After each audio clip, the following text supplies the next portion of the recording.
Actually, this is a cute story. We met on a golf course in Scotland when we were... Get off the shed!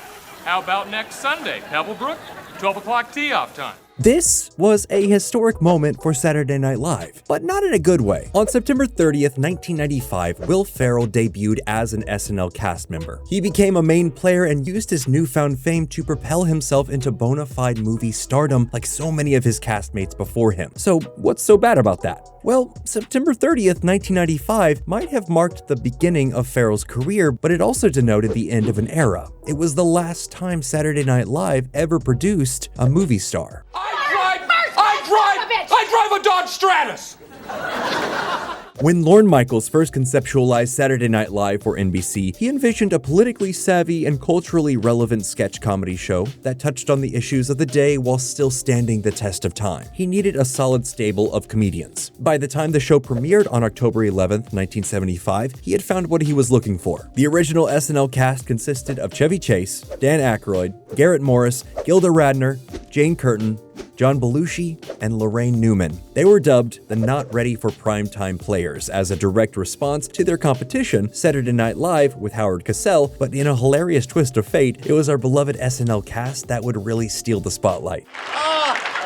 Jorgen, my brother, there will certainly be a lot of swinging in our bachelor pad tonight. The show swiftly cemented itself as an American cultural touchstone, and its cast enjoyed the perks of that status. 2 years in, they even poached one of Howard Cosell's primetime players when Bill Murray joined the team. As it turned out, Murray, Chase, Aykroyd, and Belushi were not only ready for primetime, they were ready for the silver screen. All four actors rose through the ranks as leading men in well-regarded comedies throughout the late 70s, 80s, and even into the 90s. These men weren't just making movies. They were shaping what comedy films could be and morphing into massive celebrities in the process. While John Belushi tragically passed in 1982 and Chevy Chase, Dan Aykroyd, and Bill Murray's movie careers leveled out in the mid-90s, SNL was far from finished when it came to making movie stars. While the popularity of SNL itself waxed and waned over the years, its cast remained popular, beginning with Animal House in 1978 and ending with Tropic Thunder and Step Brothers in 2008. At least one movie starring an SNL cast member could be found near the top of ticket sales or critical reception every year for an astounding 30 years. Yeah, baby!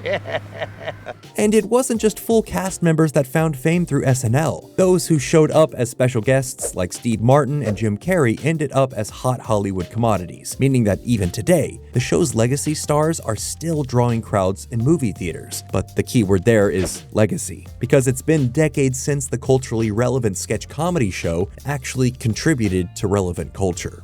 It's been a real drag! Thanks for nothing.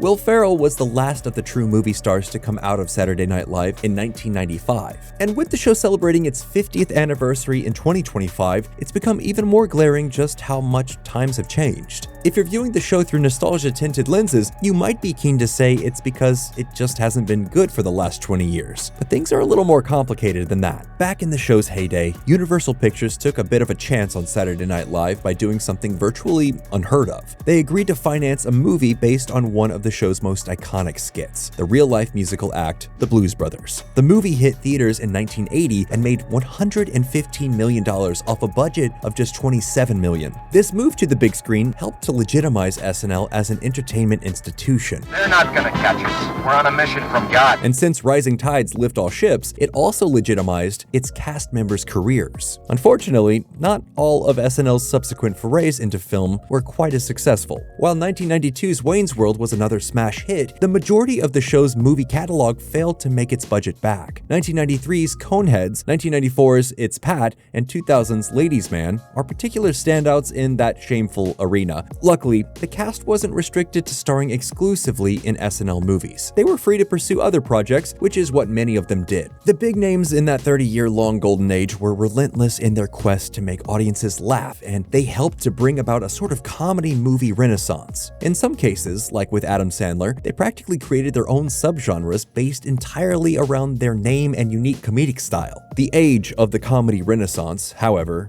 is long gone. Not so coincidentally, it started to fizzle out in the early 2000s and was effectively over by the mid-2010s. This is the point at which movie studios moved away from mid-budget comedies and simple concepts to focus on films with much grander scopes. It's bullshit. And I'm sorry, and I'm not putting down your profession, but it's just the way I feel. They went with higher risk projects in hopes of seeing higher returns. Both Iron Man and The Dark Knight came out in 2008. They changed the tide of audience expectations, and they started to gravitate to longer, grittier, and more spectacular movies for the price of their ticket. Even the comedies had to be full of complex stunts and action sequences. The SNL actors who had built their careers off of family vacation films, simple spy parodies, and more traditional comedies found themselves homeless in a Hollywood structure they had helped build. And in more recent years, we've only strayed further away from those roots. Taking a look at newer releases, you'd be hard-pressed to find anything resembling the comedies of old between the 10,000th Marvel movie, highbrow horror flick, or fast-paced addition to an established action franchise. This shift in the industry is further proven by the fact that Saturday Night Live hasn't put out its own movie since MacGruber in 2010, which was a total financial bomb. And that's not the only technical glitch in SNL's movie star production line. The birth and popularity of the internet had a significant impact on, well, everything. Stay off the internet. Yeah, that's a good idea. Before people could curate their own highly specific online presence, America essentially operated as a monoculture where just about everyone knew the same celebrities and consumed the same entertainment. Nowadays, there are an endless amount of subcultural niches with their own insular fan bases, and hundreds of hours worth of content are being uploaded every second of the day to various platforms. It's no longer a guarantee that your coworkers will have watched the same TV show or gone to see the same movie you did over the weekend. The rise of streaming services meant that prestige television and movies were suddenly available to be paused and played at the viewer's whim. Now we're inundated with high-caliber entertainment, and we don't have to set foot in a movie theater to see it. Even the best and most pervasive media in the new digital age can be quickly consumed on a phone screen. You think you've seen a film on your telephone. Get real. Which makes our once larger-than-life stars feel small. There's just too much competition for a potential audience's attention, and that's not to say that Saturday Night Live is dead. Obviously, while many members of the cast aren't movie stars, they have carved their way into respectable careers as writers, producers, voice actors, and television mainstays. Tina Fey and Amy Poehler are the two most obvious examples. Others, like Andy Samberg, have embraced the streaming era and started movies specifically made for online consumption. And in the more modern seasons of SNL, just about every cast member has a podcast or other online presence where their millions of fans can go to support them. So while SNL might not be the star-making factory it once was, it hasn't fallen completely out of favor. Rather, our idea of what a star even is has changed in the 50 years since the show first aired, and the cast's approach to stardom has necessarily changed along with it. Whether that change is a positive one is up to personal interpretation, though it probably wouldn't hurt to start putting out a few mid-budget comedy movies again. And well, that's all we have for you today. Now, we want to hear your thoughts. Do you think SNL is still relevant, or is it time to retire the show? Let us know in the comments, and while you're there, be sure to like this video and subscribe to Nerdstalgic.